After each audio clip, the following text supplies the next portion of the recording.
Hi, welcome back to my channel. In this video, I will be talking about the pharyngeal pouches, clefts, and arches and their derivatives. So I will just talk about this in a very diagrammatic method so that it is easier for you to understand. Alright, so now just know that this is 1, this is 2, this is 3, 4 and 6. Alright, now I want you to know a few things. So by this blue line I am representing the pouches. Alright, and pouches are endodermal. By the red I am trying to represent the clefts. So clefts, and they are C for clefts, so C for ectodermal. And the middle portion is nothing but mesodermal component. Okay, now this area is nothing but the cervical sinus. Just give me a second. So this area is the cervical sinus, and persistence leads to the formation of the branchial cyst. Alright, now let's talk about the pouches. So the first pouch derivative is the tubotympanic recess. Now through this you should know that we will have the tympanic membrane, auditory tube. Alright, then let's talk about the second one.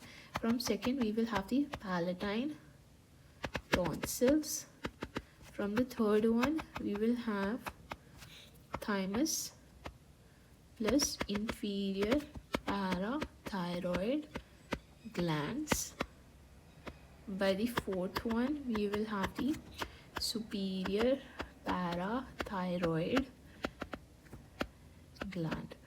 Now here there is a remnant of fifth pouch, which is the ultimobranchial body.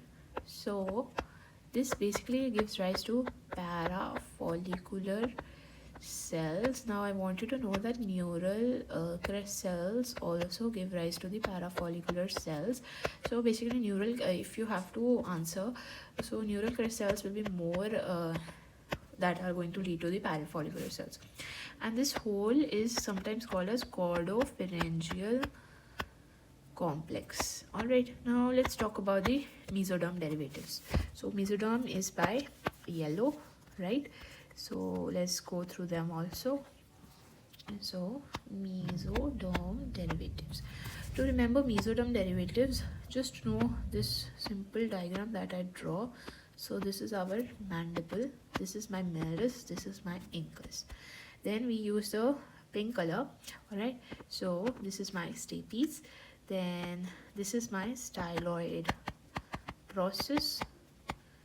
Then from the styloid process I have stylohyoid ligament.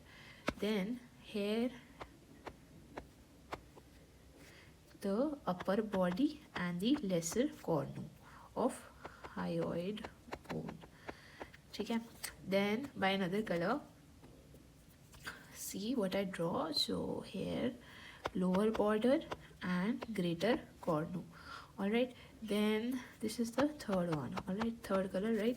Then this was our second and this was our first. Then I will use one more color. So this is my thyroid and laryngeal cartilages. So this is our fourth and this is our sixth. Alright, this is just for pictorial diagram. Now let's talk about it nicely.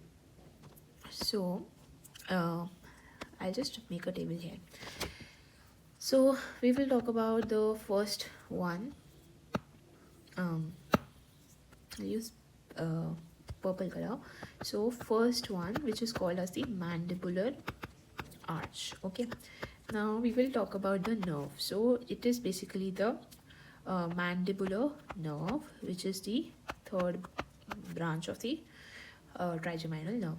Then about the muscles. So muscles of mastication, Then we have tensor villi palatini. Basically, all the muscles are supplied by the mandibular nerve. Then we have the anterior belly of digastric, and we have the mylohyoid muscle. Then the bones, you can know mandible, maxilla, zygomatic, and so on, and artery, maxillary artery. All right, then let's talk about the second one. It's called as the hyoid arch. Now see this diagram, right? So first of all, just know the nerve, which is the facial nerve. Now facial nerve supplies the muscles of facial expression. Then see the pink area. So we had the stylohyoid ligament, okay? Then we had the upper body and lesser cornu,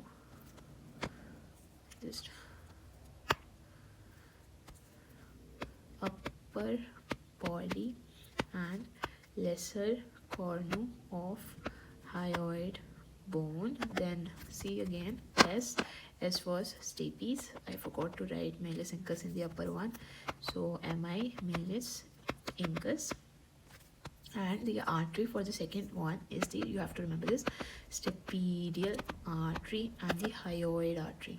All right, now let's talk about the third one. Now see, the third one is by blue, right? So third one, so it does not has any name, but the nerve is glossopharyngeal nerve, and glossopharyngeal nerve basically supplies only one muscle, which is the stylopharyngeus muscle. Then see the diagram. So lower body plus greater cornu of hyoid bone, and the artery is common carotid artery plus internal carotid artery. And now fourth and sixth, I told you about the laryngeal cartilages. Now this is something you have to remember. Let's talk about the fourth one. So fourth one, basically the 10th nerve only, and the superior laryngeal nerve branch of it. Now it supplies cricothyroid, muscles of palate except tensor villi palatini, muscles of pharynx except stylopharyngeus and cricopharyngeus. Stylo was glossopharyngeal nerve, crico is niche wala RLN. We'll just talk about it. Then important is all laryngeal cartilages except cricoid and base of arytenoid. And the artery for this is arch of aorta and right subclavian artery. Now last one, sixth.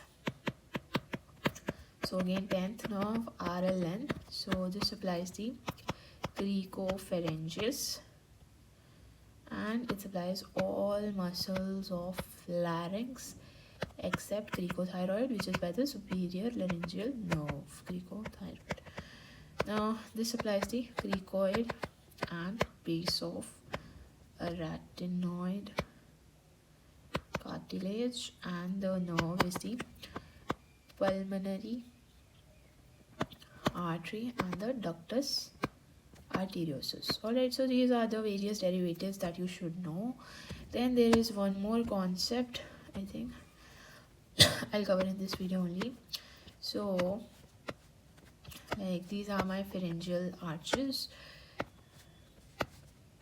So this is my first, second, third, fourth and fifth.